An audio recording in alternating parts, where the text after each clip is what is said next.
So probation is reinstated on the same terms and conditions with the following modifications, and I want you to listen carefully. You are to serve 300 days in the county jail.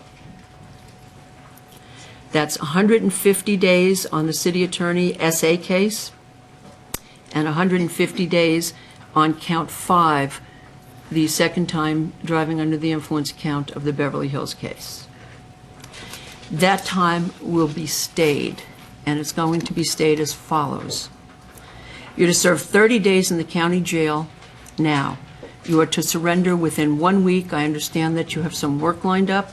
You are to surrender by November 9th in person to the CRDF, that's the women's jail, and begin serving your 30 days. You are not to be eligible for house arrest, electronic monitoring, and any other early release other than that required by the law.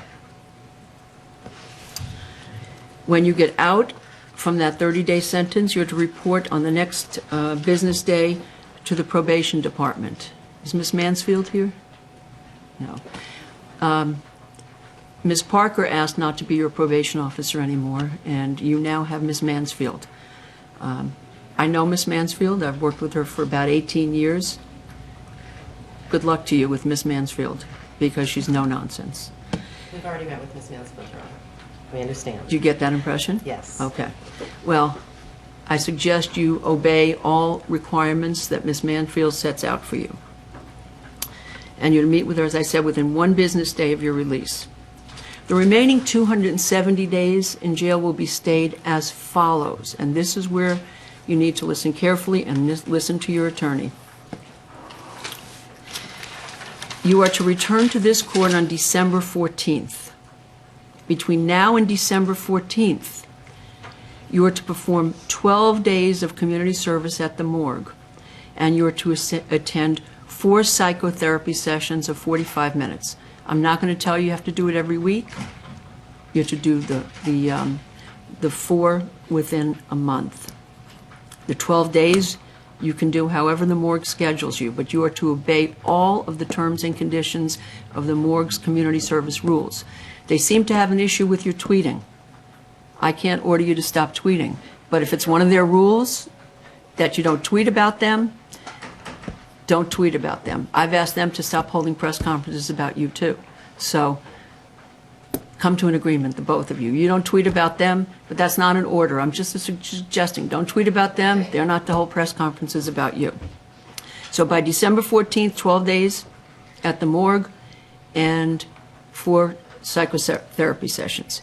If you do that, then the 270 days will be stayed until January 17.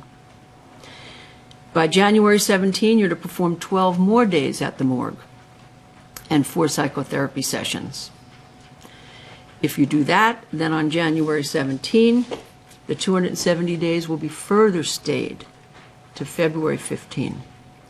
By February 15, you're to perform 12 more days at the morgue and 4 more psychotherapy sessions. If you do that, then the jail time will be further stayed to March 29. By March 29, you'll do 17 more days at the morgue and 6 psychotherapy sessions. Then you will have completed everything the court ordered. If you do that, then this jail time will be permanently stayed. The Beverly Hills probation will terminate. The city attorney probation on the SA case will convert to just obey all laws, and we won't have to see each other again unless you do something that violates the law. Okay. You're not to leave the country. You are not to leave the state without Ms. Mansfield's approval, and you're to only leave the state for work, which you have to prove to her that you have work, and for holiday visits or visits to your family.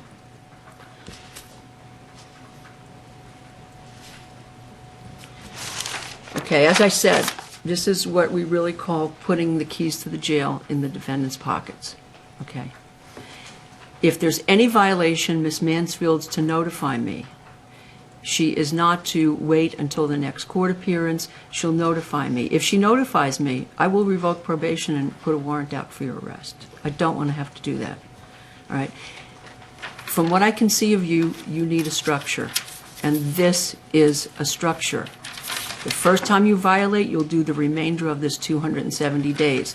You're entitled to a hearing, but in order to get this disposition for you, Ms. Holly, what else have you agreed to waive? We have agreed to waive her appellate rights in the event of any future violation. All right. You're not waiving your right to a hearing. If you violate, the people still have to show that you violated, or you have to show me that you complied. In some ways, it's not their job to show that you didn't show up. It's your job to show that you did. Now, these are very strict rules. You don't have to accept them. You can just do your jail time and be done with it. Do you accept all these new terms and conditions and modifications? Yes, Your Honor, I do.